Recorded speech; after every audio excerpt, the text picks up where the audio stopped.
ना तो ये कोंकण का अल्टरनेटिव है, ना ही mini Goa. This is Gokarna, the land of Shiva.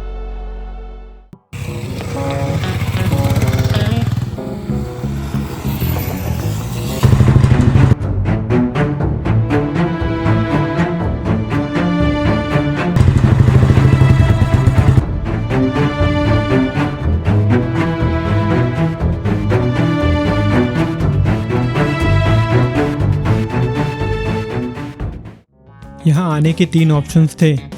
Plane से, जो हम अफोर्ड नहीं कर पाते, ट्रेन से, जिसका टिकट का अलग ही झंझट होता है, तो बचा एक ही ऑप्शन, बाइक। पर हाँ, बाइक राइड का अपना अलग ही मज़ा होता है, जहाँ आप थोड़ी देर के लिए सारी चीज़ों से डिस्कनेक्ट हो जाते हो। रोड्स, इंजन का साउंड और बदलते हुए रोड्स का अलग ही फील होता है, और उस टाइम जो सुकून मिलता है ना, वो नेक्स्ट लेवल लगता है।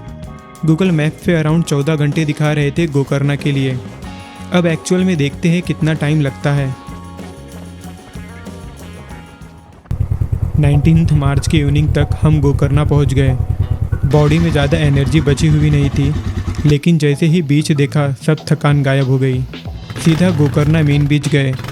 सनसेट के साथ साथ लहरों की आवाज़ सुनते हुए कुछ देर के लिए सब भूल गए, और पूरा माहौल एकदम देसी सा लग रहा था।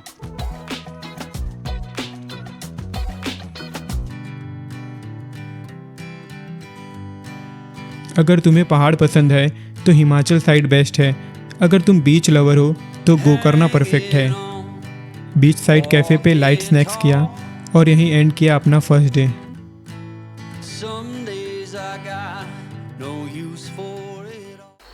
नेक्स्ट डे 20 मार्च सुबह जल्दी स्टार्ट किया।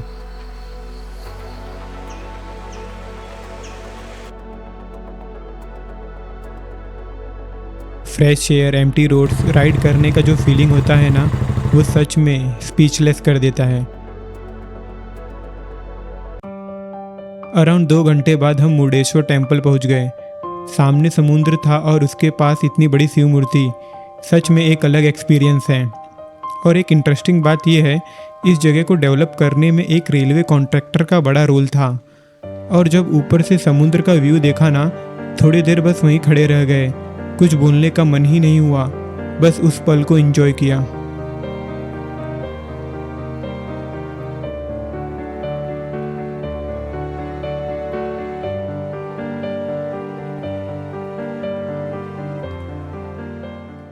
मुर्डेश्वर से निकलकर होनावर की तरफ राइड की। होनावर पहुंच के आराम से लंच किया और फिर निकल गए मंदिर की तरफ।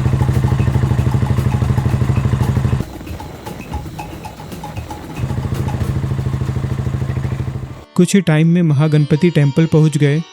छोटा सा टेम्पल है, लेकिन काफ़ी पीसफुल जगह है। और यहाँ की एक कहानी भी है।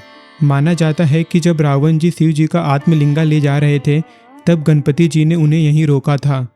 उसके बाद ही आत्मलिंगा गोकर्णा में स्थापित हुआ, इसलिए यहाँ के गणपति का एक अलग ही महत्व माना जाता है। थोड़ा टाइम यहाँ स्पेंड किया और फिर निकल गए आगे के लिए। मंदिर से निकलकर अगला स्टॉप था अफसरकुंडा बीच। थोड़ी सी राइड के बाद हम यहाँ पहुँच गए। बीच काफ़ी क्लीन था और क्राउड तो था ही नहीं। एकदम शांत जगह थी, जहाँ बस वेव्स की आवाज़ आ रही थी। थोड़ा टाइम यहीं स्पेंड किया और बस आराम से बैठ के एंजॉय करते रहे।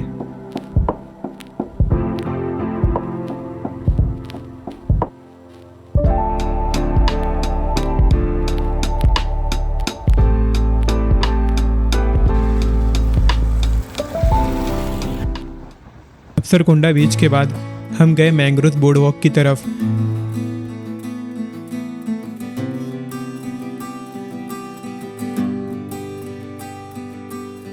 यहाँ एक वुडन पाथ बना हुआ है जो सीधा मैंग्रोव के बीच से निकलता है। चारों तरफ ग्रीनरी और नीचे पानी के बीच से चलने का फील काफ़ी अलग एक्सपीरियंस था। थोड़ी देर यहाँ वॉक किया और बस आराम से उस जगह को फील करते रहे। यहाँ का फील एकदम अलग था और ऑनेस्टली फ़ोटोज़ और वीडियोज़ के लिए एकदम परफेक्ट प्लेस है, इसलिए इस प्लेस को मिस मत करना।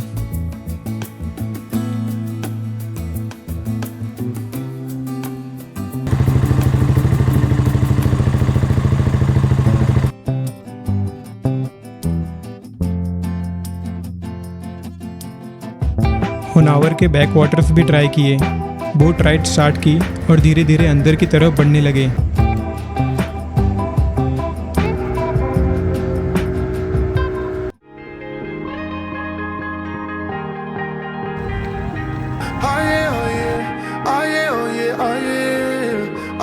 चारों तरफ हरे भरे पेड़ और बीच में बिल्कुल शांत पानी। बैक वाटर्स का मेन सीनिक पॉइंट था मैंग्रोव्स का व्यू, काफ़ी अलग फील दे रहा था।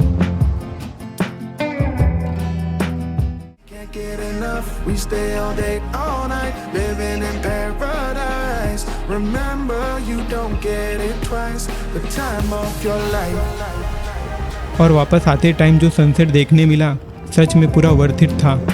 पूरा एटमॉस्फेयर गोल्डन सा हो गया था। लगभग 2 घंटे यहाँ स्पेंड किए और सच बताओ तो टाइम का बिल्कुल पता ही नहीं चला। अगर तुम यहाँ आ रहे हो तो इस एक्सपीरियंस को बिल्कुल मिस मत करना। Gokarna trip is incomplete without this track. Next morning फिर से अर्ली स्टार्ट, बाइक रेडी की और निकल पड़े ट्रैक के लिए। थोड़ा आगे जाते ही जो ऑफ रोड पाथ मिला उसका व्यू एकदम रॉ और नेचुरल था।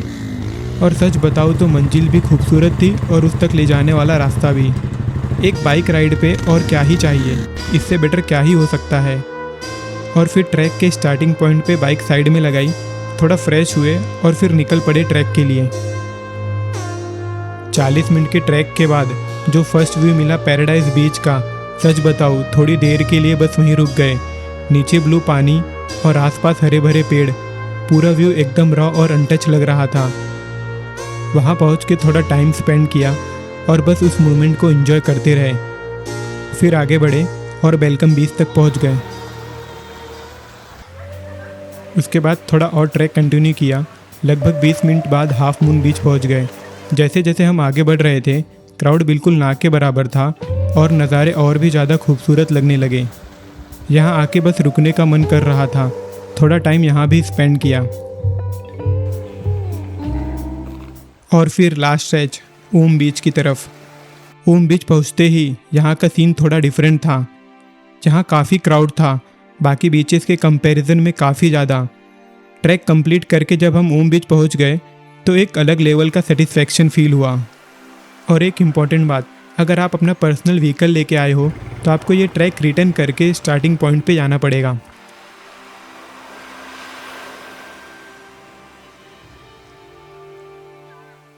ओम बीच से निकल के हम कुंडले बीच की तरफ गए। यहाँ पहुँचने के लिए थोड़ा नीचे की तरफ ट्रैक भी करना पड़ता है। पैराडाइज ट्रैक के बाद यहाँ का एक्सपीरियंस उतना खास फील नहीं हुआ। हमने यहाँ थोड़ा टाइम स्पेंड किया और फिर आगे बढ़ गए। अगर आप पैराडाइज बीच ट्रैक कर चुके हो तो आप इस लोकेशन को डेफिनेटली स्किप कर सकते हो। उसके बाद बाइक राइड करके हम गोकर्णा के श्री महाबलेश्वर टेम्पल गए। काफ़ी पुराना और फेमस मंदिर है और यहाँ का एटमॉस्फेयर एकदम शांत लगा। एक खास बात यहाँ की, यहाँ पुरुषों को बिना लुंगी के मंदिर के अंदर जाना अलाउड नहीं है, इसलिए एंट्री से पहले लुंगी लेके ही जाना, वरना वापस जाना पड़ेगा मंदिर के बाहर लुंगी लेने के लिए। इतनी लंबी जर्नी के बाद यहाँ आके थोड़ा सुकून मिला। थोड़ा टाइम यहाँ स्पेंड किए और बस आराम से बैठ गए। ट्रिप एंड करने के लिए ये जगह परफेक्ट है एकदम। 19 आवर्स ऑन बाइक मुंबई से गोकर्णा, ये सिर्फ एक राइड नहीं थी, एक एक्सपीरियंस था जो शायद बहुत लंबे समय तक याद रहेगा। वैसे स्टार्ट में सब कुछ इजी लग रहा था, एनर्जी भी फुल थी, लेकिन जैसे जैसे आगे बढ़ते गए संगमेश्वर, लांजा और चिपलून के पास रोड्स की हालत बहुत ख़राब थी। काफ़ी डाइवर्जन्स थे, बीच बीच में ब्रेक्स लेने पड़े और राइड थोड़ी टफ हो गई। और फिर समझ आता है ये सिर्फ एक राइड नहीं थी, ये एक टेस्ट था जो हम पास कर चुके थे। अगर आपको ऐसे ही रियल ट्रैवल एक्सपीरियंसेस पसंद है तो चैनल को ज़रूर सब्सक्राइब करना।